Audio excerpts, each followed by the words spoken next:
Bonjour! Il y a quelques semaines, je suis allée chez Vincent Lavarenne et je lui ai demandé de me montrer comment il fait des queues d'aronde. J'en avais jamais fait. Ce que je voulais, c'était utiliser les planches que j'avais découpées avec ma scie à ruban. Grâce à cet outil que j'avais fabriqué moi-même, si vous vous souvenez, comme elles ne sont pas bien épaisses et que ça remonte à largement plus d'1 an, elles sont forcément sèches. Et pour info, elles ont séché dans mon sous-sol, avec juste un tout petit peu de peinture à l'eau aux extrémités. Donc je pense que ça n'a pas changé grand-chose, et elles n'ont pas du tout fissuré. Je voudrais faire une boîte à Kleenex, et vu la taille de mes planches, je vais devoir faire un collage pour le dessus et le dessous de ma boîte. Et pour que ce soit joli, j'aimerais que ça fasse l'effet qu'on appelle book match en anglais. On voit le collage, mais de part et d'autre, le dessin est identique. Pour le champ, il va me falloir plusieurs passes avant d'avoir une surface plane sur la longueur nécessaire à la boîte. Je dégauchis toutes les planches pour ensuite les raboter et obtenir la même épaisseur sur chacune d'elles. Je coupe le 4e côté bien parallèle pour que le collage soit plus facile.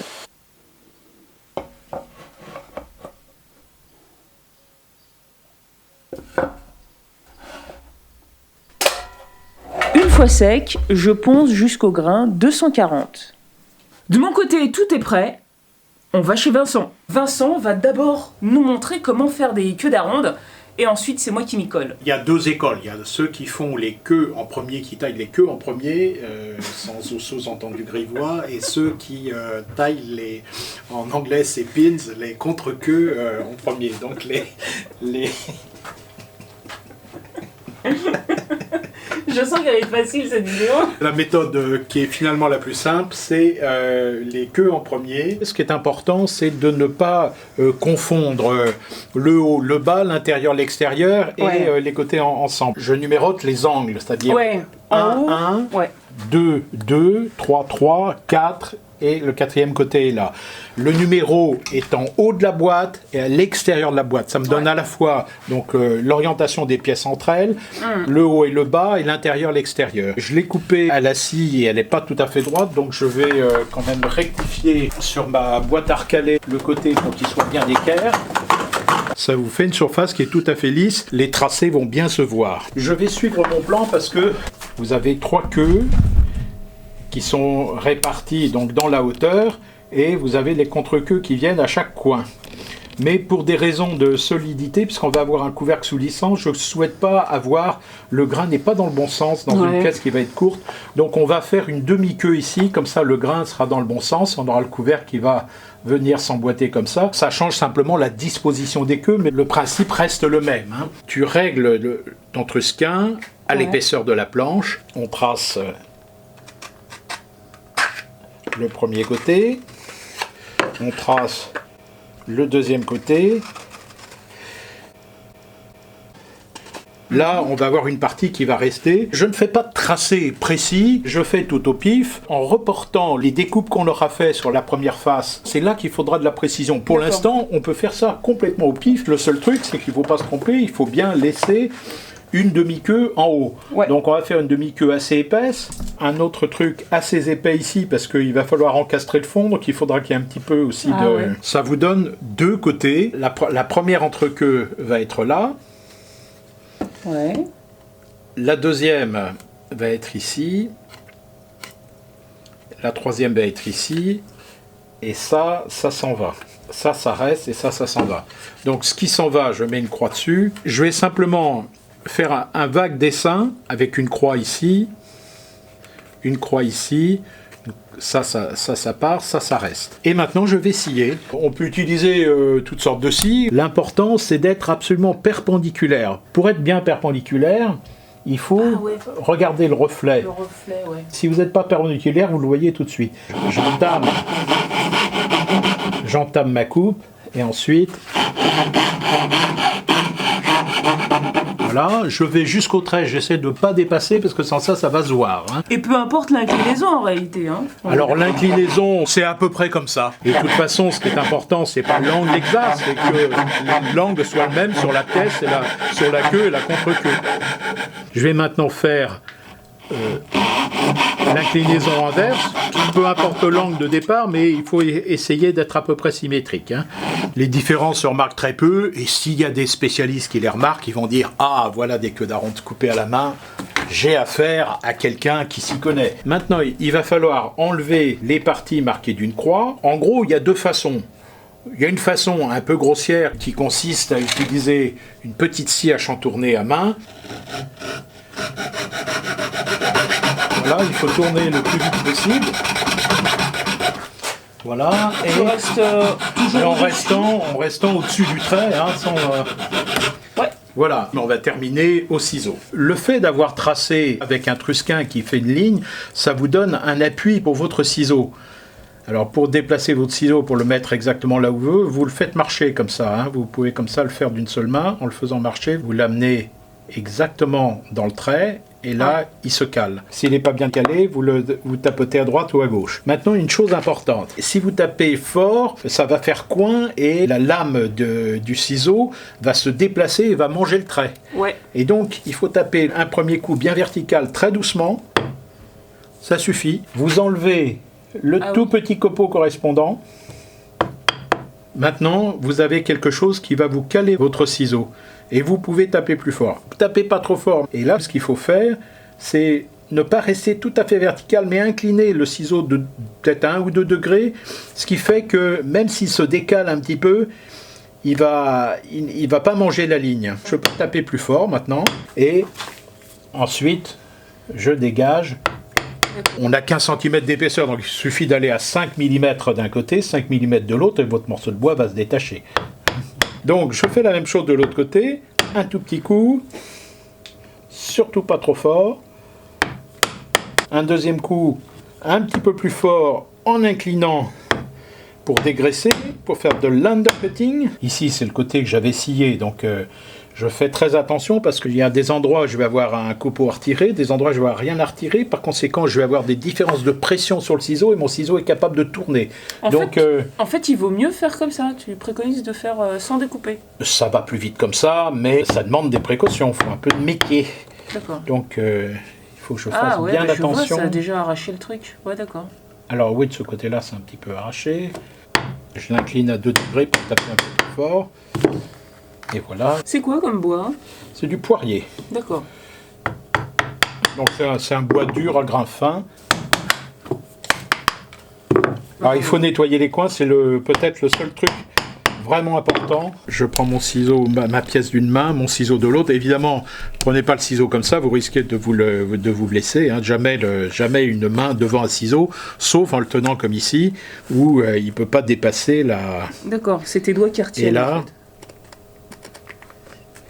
Et là, d'une part, je lisse un tout petit peu. Je peux rectifier un tout petit peu les traces de scie. Ouais, tu les enlèves. Voilà, ouais. Surtout, je vais couper.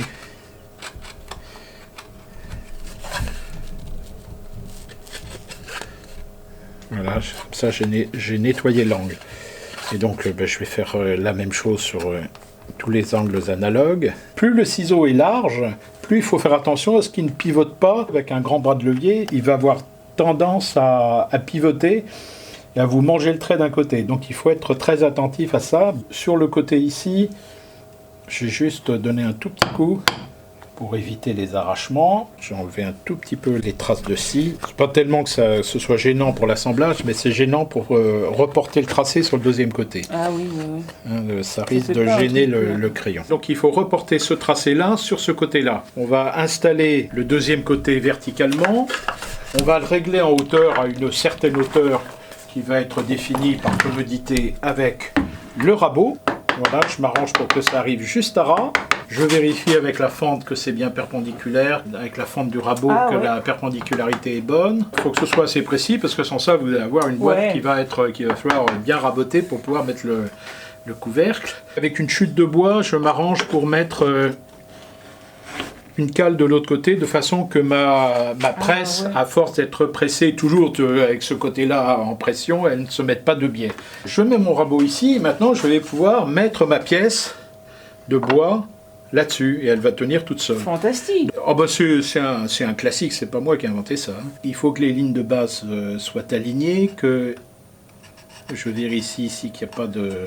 Ouais. J'avoue que je regarde surtout la lumière à la base en sachant qu'on peut avoir fait des petites erreurs. Alors je commence par tracer l'extérieur, la partie qui est de mon côté. Pourquoi tu ne fais pas ton trait avec une lame qui te permettrait de faire comme tu as... Absolument, c'est une possibilité. On peut utiliser une lame, un couteau. J'avoue que j'ai beaucoup de mal parce que là, avec le couteau, ça se voit mal, donc on passe plusieurs fois. Donc la première fois très léger, la deuxième fois un petit peu plus moins léger, la troisième fois on appuie comme une brute et là on fait bouger la pièce et il faut tout recommencer, etc. Si on s'en rend pas compte, on s'en rend compte à la fin, on a des fausses traces partout, donc on est vraiment mal barré. Je vais rabattre mon tracé, c'est ce qui va le plus vite. J'ai oublié de tracer votre Ruskin, il faut tracer uniquement les faces, on ne trace pas les pointes, sauf que là il y a un endroit, mais je ne sais plus lequel, où il faut tracer la pointe. Donc je vais vérifier, cette partie-là s'en va.